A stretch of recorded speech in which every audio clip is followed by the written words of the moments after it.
Howdy everyone, Mr. Cosby here in my virtual studios in beautiful Atascocita, Texas with another chemistry lesson on the properties of matter. In this lesson you're going to learn about physical and chemical properties and physical and chemical changes. And it's important to understand how matter changes because that's what chemistry is all about. Matter changing and the energy involved in those matter changes. And so let's get started. Physical properties, characteristics that don't change the substance. These are properties that involve no new substance. The substance doesn't change, such as tearing paper or cutting a board in half. That's just a change in their shape or structure, but you still have paper and you still have wood. You can even take and dissolve sugar in water, and you still have sugar and you still have water. You've just changed their form. There's no new substance. All right. Types of physical properties can be things like mass, weight, volume, solubility, density, which is just your mass per volume, and malleable and ductile.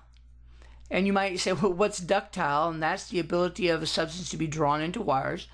And malleable means that something can be hammered into a shape, such as gold or copper and some of those metals. All right, examples. Well, blue is a color. 100 grams is a weight, or actually that's a mass. 1.5 grams per milliliter is a density. Pours slowly is a way of describing its viscosity. And dissolves in water has to do with its solubility. But these are all examples of physical changes. There's no, in physical properties, there's no new substance. And that's what we want to be aware of when we're talking about physical changes or physical properties. Chemical properties are characteristics that change the substance. You get a new substance, such as when you take and burn a piece of paper. As you burn that piece of paper, it goes through a chemical change, and what you have left over is ashes or carbon, and what escaped was carbon dioxide and water. You have new substances. That's chemical properties, chemical changes. Ideas about chemical or about the types of chemical changes would be things like flammable, corrosive like rust, pH like acid and basic, and explosive, kaboom. All of these are types of chemical properties and chemical changes.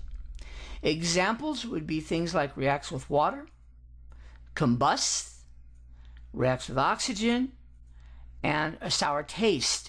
That would be an acid, or bitter taste. That would be basic.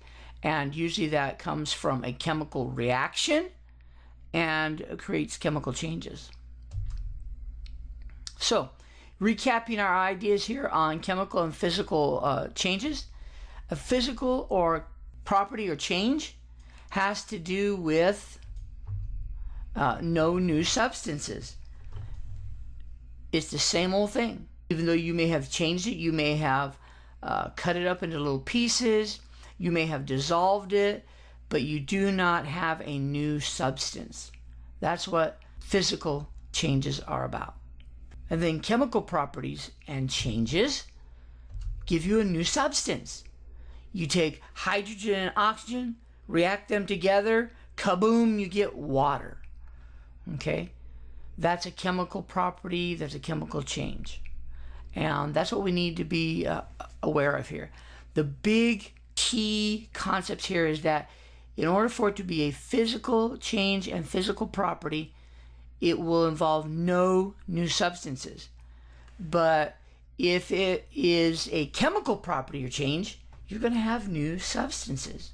And it's important that we understand these as we begin to talk about phase changes and energy transfer or thermodynamics in the coming lessons. Well, if you have any questions, send an email to Mr. Cosby at mrcosby.com. And be sure to check out mrcosbysworld.com where you can get PowerPoints and much more. and check out my YouTube. Just go there and sign up for my subscribe to my YouTube and keep up on the lessons. All right, happy ions, everyone.